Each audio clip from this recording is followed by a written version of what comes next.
You are listening to BBC Coventry and Warwickshire with Manisha and Morale.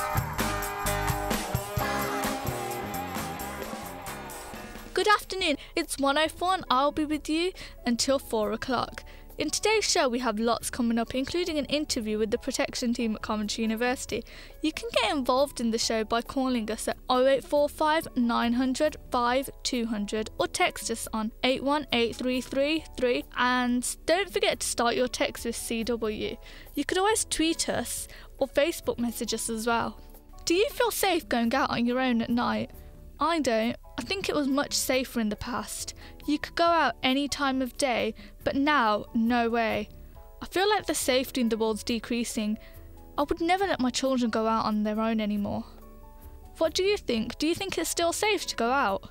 Did you hear about the case recently in March? There was a stabbing outside the Society nightclub in Coventry. 18-year-old Daniel Kirkwood was killed in a fight outside the club in the early hours of the morning. Daniel was brutally stabbed in the neck and died a short time later in hospital. His two friends were also taken to hospital and were treated for stab wounds in the back and arm. Hundreds of people from the club and surrounding areas came rushing to the scene to help the lads. No, that's what we would have expected.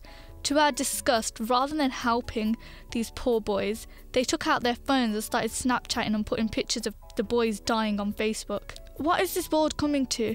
I think there's a possibility that if one of those people, rather than taking their phones out for Snapchat, they called for help, they called the emergency services, that Daniel possibly could have been alive today. If you saw somebody being stabbed to death, what would you do? Would you help or share? Our outdoor presenter Morale went to find out what you had to say. How would you cope in a situation if you saw someone being stabbed to death? Well, I'll call police, that's natural, and I'll try and see if there are other people as well, so that we can actually go and help him, because if he can stab that person, he can stab me as well, so there's no point in going there and making it two people killed. Yeah. That's quite a dark question, but I think the first thing you have to do is obviously inform the police by phone call.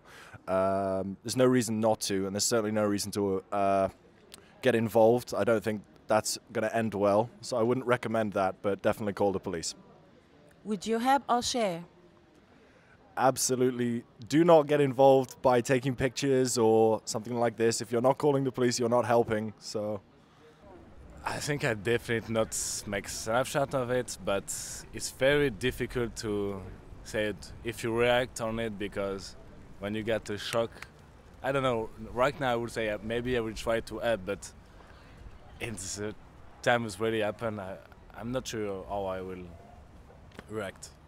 No, I wouldn't share it, because at the end of the day, that's a person, and I wouldn't want to put pictures that they don't know about online, because firstly, it's not with their consent, and I would help them, because if I was in that situation, I would want someone to help me. If someone left me, the chances that you're going to survive are quite low if you're on your own.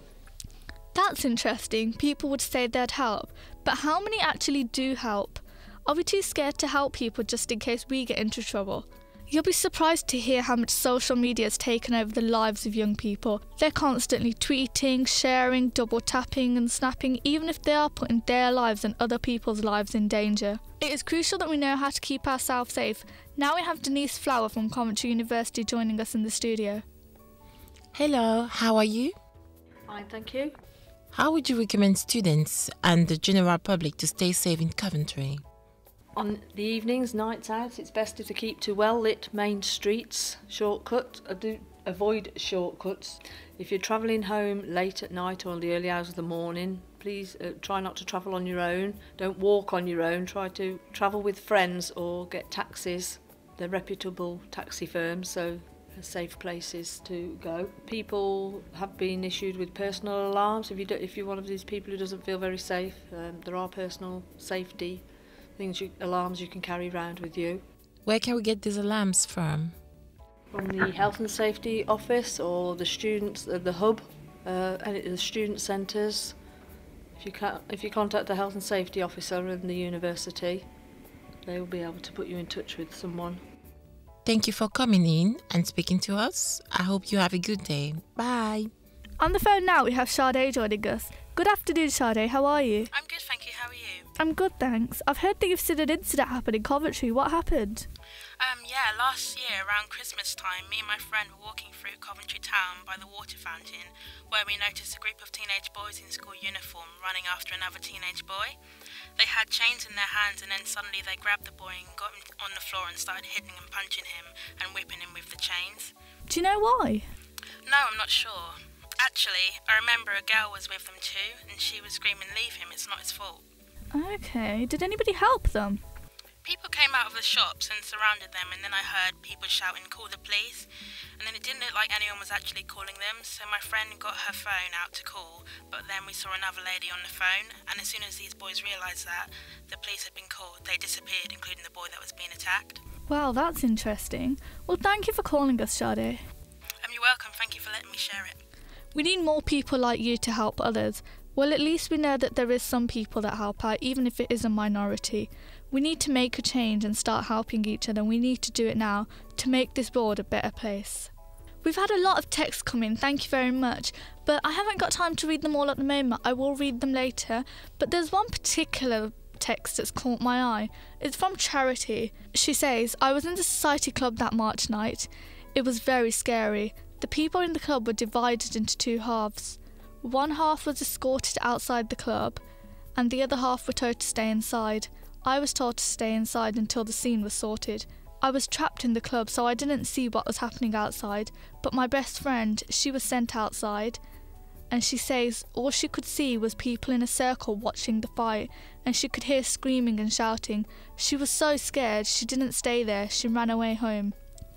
Now it's time for a song. After the song, we will go straight to the news with Russell Johnson, followed by PC Joe Brown from Coventry Police Station talking to us about the long history of mismanagement, disorder and substance abuse at Society Nightclub.